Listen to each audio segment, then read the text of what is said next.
Magsitayo ang lahat para sa ating panalangin. Angel, maaari na ba simulan ang ating panalangin? Maraming salamat, Angel. Magandang umaga, mga bata. Kamusta ang bawat isa? Mabuti. Masaya siguro na malaman na okay lang ang lahat. Bago ang lahat, si teacher ay magtatala muna ng liban. Sabihin, narito po, teacher, kapag tinawag ni teacher ang inyong mga pangalan. Maliwanag ba? Mahusay. Angel Enriquez, Bani China, Rasmin Muhammad. Magaling! Walang lumiban sa araw na ito. Dahil dyan, bigyan ng 5 magsag ang inyong mga sarili. Mga bata, ano nga ba ang dapat na gawin para magkaroon tayo ng matiwasay at maayos na pagtatalakay? Angel, magaling, makinig. Kailangan makinig kay guro habang si guro ay nagtatalakay. Meron pa bang iba? Magaling, huwag maingay. Lahat ng inyong mga nabanggit ay tama. Ngayon naman, mga bata, tayo muna ay magbabalik-aral. Sino dito ang may alam kung ano yung nakaraan nating pag-aaral? Yes, Angel? Mahusay! Si Angel ay naalala pa niya kung ano ang tinalakay kahapon. Ngayon, mukhang handa na ang lahat para sa ating panibagong pag-aaral. Pero bago ang lahat, si teacher muna ay may ipapakita. Mga bata, ano ang nakikita nyo sa pisara? Yes, Bunny? Tama. May magsasaka, may nangangaso, may nangingisda, at may mga nangangalakal. Ito dito ay ang tinatawag na incentive chart o hanap buhay noon. Or sinaunang hanap buhay noon chart. Ito ang magsisilbing chart nyo para mamaya sa inyong mga puntos na maiipon nyo mamaya. Bago ang lahat, hanapin muna ni Kuro ang ating klase. Mula kay Angel hanggang kay Bunny ay ang pangkat 1. Mula naman kay Rasmin hanggang kay Karel ay ang pangkat 2. Ang pangkat 3 naman, mula kay Errol hanggang kay Eya, ay pangkat 3. At mula naman kay Alexa hanggang kay Rose ay ang pangkat 4. Maliwanag ba, mga bata? Saan nga ulit ang pangkat 1, pangkat 2, pangkat 3, at pangkat 4? Magaling! Bago yan, ang kailangan nyo lamang gawin ay makilahok or sumagot mamaya kay teacher sa mga itatanong ni teacher upang makaipon kayo ng mga puntos na maaaring ilagay sa inyong inassign ni teacher sa incentive chart. Maliwanag ba? Magaling! Bago ang lahat, mga bata, may inihandang tula si teacher. Gusto nyo bang tumula? Magaling! Una, babasahin mo ng teacher, pagkatapos ay kayo. Maliwanag ba? Magaling! Ang title ng ating tula ay Hanap Buhay Noon. Gitna ng bukid, may taong masipag. Nag-aaral at nagtatanim. Kahit init, ay sagad. Palay ay alaga, sa ulan man o araw. Kabuhayan ng ninuno, sa lahat ay mahalaga at banal. Sa ilog at dagat, sila'y nangingisda. Lambat ay hawag, bangkay kasama. Isda'y huli, sa hapat ay biyaya. Kabuhayan sagad, sa gutom ng pamilya. Sa gubat naman, may pangangaso. May sibat at pana, may damdaming matino. Huli ay hatid, sa bahay na kubo. Tanda ng tapang ng Pilipinong totoo. May iba ring naglalakbay, layon ay magkakalakal. Perlas at paninday, kanilang inaalay. Sa dayuhan at kababayan, palitan ay mahal. Pangangalakal noon, sa ugnayan ay tulay. Ngayon ating silipin, kanilang paraan ng kabuhayang batid sa simpleng pamumuhay. Ating pahalagaan, aral ay gamitin. Sa buhay ngayon, dagat ay sundin. Na kuha ba mga bata? Ngayon, kayo naman. Magaling! Mahusay mga bata. Ngayon, may mga tanong si teacher patungkol sa tulang binigay ni teacher. Mga bata, ano ang pamagat ng tulang binasa natin? Bani, mahusay, hanap buhay noon. Ano-ano ang mga hanap buhay na binanggit sa tula? Rasmin, magaling. Mukhang nakinig ang lahat. Dahil dyan, mga bata, may inihandang aktibidad si teacher. Ito ay isang pangkatang gawain na gagamitin yung grupo ay yung hinati kanina ni Guro. Maliwanag ba? Para sa pangkatang gawain na ito, si teacher dito ay may dalawang kahon. Ang kailangan nyo lang gawin ay pumili ng isang representative o isang kakatawan para sa inyong mga grupo. Para sa kahon na ito ay may laman na larawan na patungkol sa mga hanap buhay noon ng mga sinaunang Pilipino.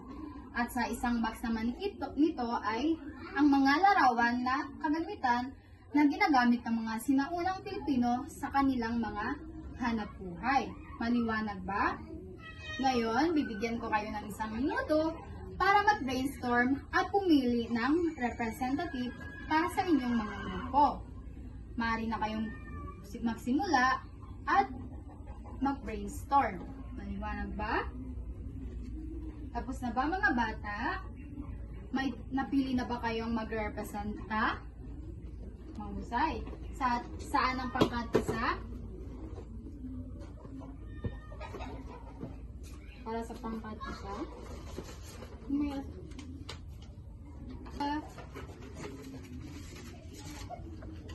Pangkat tatlo.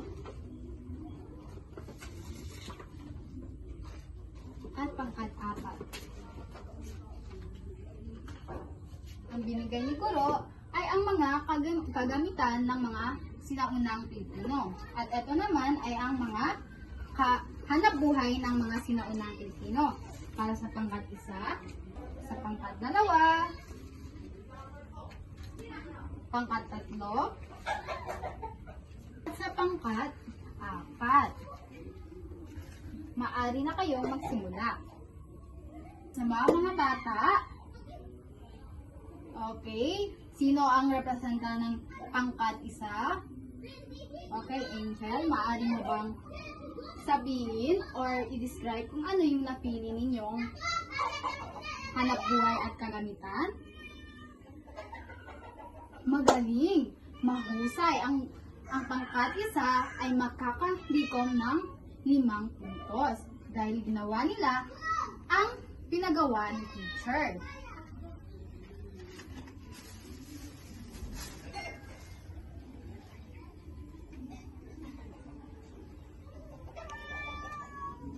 Go. Ang pangkat isa ay makakalikom ng 5 puntos. Ngayon naman mga bata, mukhang nakikinig ang lahat. Dahil dyan, tayo ay magsisimula na sa ating tatalakayin ngayong araw. May idea na ba kung ano yung title or pamagat ng ating tatalakayin ngayong araw? Wala? Mga bata, ang ating tatalakayin ngayong araw ay patungkol sa pamumuhay ng mga Pilipino sa panahong pre-kolonyal. Alam niyo ba na dati ang mga sinaunang Pilipino, ang kanilang hanapbuhay ay nakabatay lamang sa kalikasan at may 5 kabuhayan ang mga sinaunang Pilipino. Isa na dito ay ang pangingisda or ang pagiging mangingisda. Basahin nga natin lahat. Ang pangingisda ay pangunahing hanapbuhay ng mga sinaunang Pilipinong naninirahan malapit sa dagat, ilog at lawa. Alam niyo ba na dati ang mga mangingisda ay nakakakuha din ng isda sa ilog at lawa. Di tulad ngayon na maraming mangingisda ay sa dagat lamang makikita. Ginagamit nila ang lambat, pana, sibat at bangka upang makahuli ng isda, hipot, alimango, kabibe, at iba pang lamang dagat. Mga bata, sino dito ang may mga lolo at lola na nangingisda noon? May mga kwento na ba kayong narinig or may naikwento na ba sila sa inyo? Wala. So, sabi ng mga matatanda, ang mga nangingisda daw noon ay may ginagamit na mga bagay sa paghuhuli ng isda. At may mga araw din daw na maganda para sa pangingisda. Isa na dito sa pamahiin nila noon ay ang kapag daw full moon ay maganda daw maghuli ng isda dahil maliwanag ang araw. Next naman, ang pangalawang hanapbuhay ng mga sinaunang Pilipino ay ang pagsasaka. Mga bata, sino dito ang may mga lolo at lola na nagtatanim or magsasaka? Wala. Alam niyo ba, ang mga matatanda noon or ang mga matatandang magsasaka noon ay may sinusunod din silang araw para magtanim at mag-ani ng mga palay or gulay nila. Isa na doon ay sinusunod nila ang pamahiin na kapag daw ang unang ani or unang harvest, dapat daw ialay muna nila ito sa kalikasan upang hindi sila malasin or makakatanim pa sila ng mas marami at masustansyang mga gulay at palay. Basahin nga natin ang pagsasaka. Isa sa pinakamatandang hanapbuhay ng ating mga ninuno ay ang pagsasaka. Sila ay nagtatanim ng palay, kamote, mais, gulay, prutas at iba pa. Gumagamit sila ng kaingin system at irrigation upang mas mapabuti ang kanilang ani. Noon, mga bata, ang mga magsasaka ay mano-mano lamang nagtatanim at nag-harvest ng mga pananim nila. Pero ngayon, meron na tayong mga makina na ginagamit sa pagtatanim at sa pagsasaka. Ngayon naman mga bata, ang pangatlong hanapbuhay ng mga sinaunang Pilipino noon, pahinga natin, pakikipagkalakalan.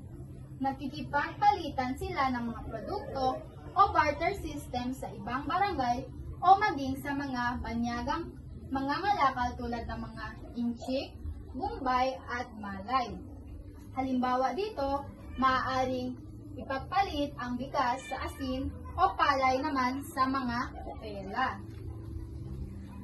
Ang pangangalakal ay nagpapalawag ng kanilang koneksyon sa iba at iba't ibang mga lugar. Next naman ay ang pangangaso. Ito ay ang pang-apat na hanapbuhay ng mga sinaunang Pilipino. Basahin nga natin. Sa mga kagubatan, ang mga kalalakihan ay nangangaso ng baboy ramo, pusa, ibon, at iba pang hayop. Ginagamit nila ang sibat, pana, at bitag sa pangangaso. Mga bata, may nakikita ka ba kayong nangangaso ngayon? Wala na. Alam niyo ba, ang mga nangangaso or mangangaso noon ay may pamahiin din sila or tradisyon din silang sinusunod bago manghuli ng mga mababangis na hayop. Tulad na lamang ng pag-aalay ng sariwang dugo kapag sila ay nakahuli ng unang hayop. Inaalay nila ito sa kalikasan or sa mga espiritu daw ng mga para sa mga mababangis na hayop na huhulihin nila. At ang huli naman na hanapbuhay noon ng mga sinaunang Pilipino ay ang paghahayupan or pag-aalaga ng mga hayop. Basahin nga natin. Ang paghahayupan ay tumutukoy sa pag-aalaga ng mga hayop tulad ng kalabaw, baka, manok, kambing, at baboy. Nakinig ko. Ngayon naman mga bata, may inihandang mga tanong si teacher. Ang unang tanong, ano ang mga paraan na pinakaiba ng mga magsasaka noon at sa kasalukuyan? Yes, Muhammad. Magaling. Anong group ka, Muhammad? Pangkat 1.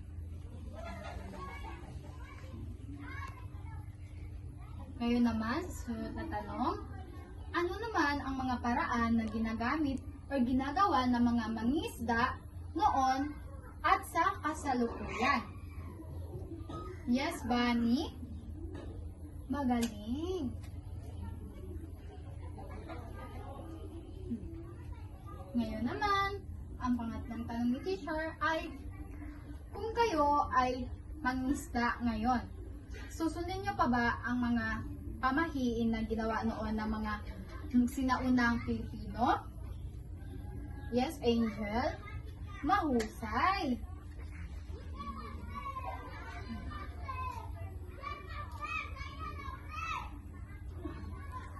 Ngayon naman mga bata, ano sa tingin nyo ang mahirap? Ang pamumuhay noon or ang pamumuhay ngayon? Yes, Alexa? Magaling! Pangkat 3. Kung ikaw ay magsasaka, pipiliin nyo bang sundin ang mga tradisyon or pamahiin noon ng mga sinaunang Pilipino? Yes? Eya? Magaling, Eya?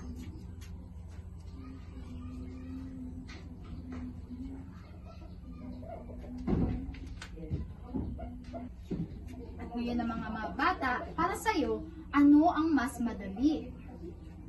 Ang pagsasaka ngayon or ang pagsasaka noon? Yes, Parson?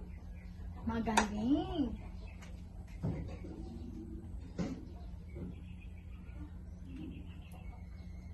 Mukhang nakinig ang lahat sa tinalakay ni teacher. Ngayon naman, may mga tanong ulit si teacher patungkol sa mga tinalakay ni teacher kanina. Unang tanong, ano ang pangunahing hanapbuhay ng mga Pilipino noon?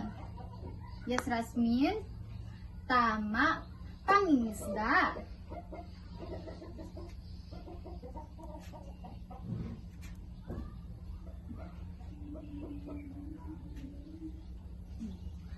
Ngayon naman, ano ang ikatatlong binanggit ni teacher na pamumuhay noon? Yes, Angel? Tama, pangangaso.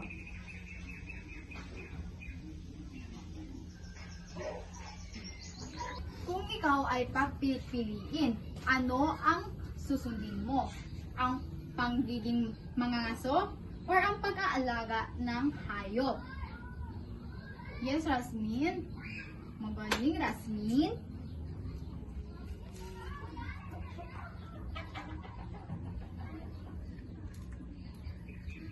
Mahusay! Mukhang nakinig ang lahat sa tinalakay ni teacher kanina. Ngayon naman, may inihandang pagsusulit si teacher para sa inyong lahat. Kumuha ng isang buong papel at isulat ito. Go. Mga bata, basahin ng sabay-sabay. Panuto. Sagutin ng buong ingat, may patunawa at gamit ang buong pangungusap ang mga sumusunod na katanungan. Gamitin ang kaalaman mula sa ating talakayan. At iyaking malinaw, organisado, at may sapat na paliwanag ang iyong sagot. Ang iyong sagot ay bibigyan ng marka ayon sa sunod na rubrics. Gawin na ito mga bata, maaari na magsimula. Tapos na ba? Ipasa ang mga papel. Lahat ba ng papel ay andito na? Ngayon naman, basahin natin ang tandang aralin. Panuto, gumuhit ng isang uri ng kabuhayan ng sinaunang Pilipino. Halimbawa, ang pagtatanim, pangingisda, pangangaso, o pakikipagkalakalan.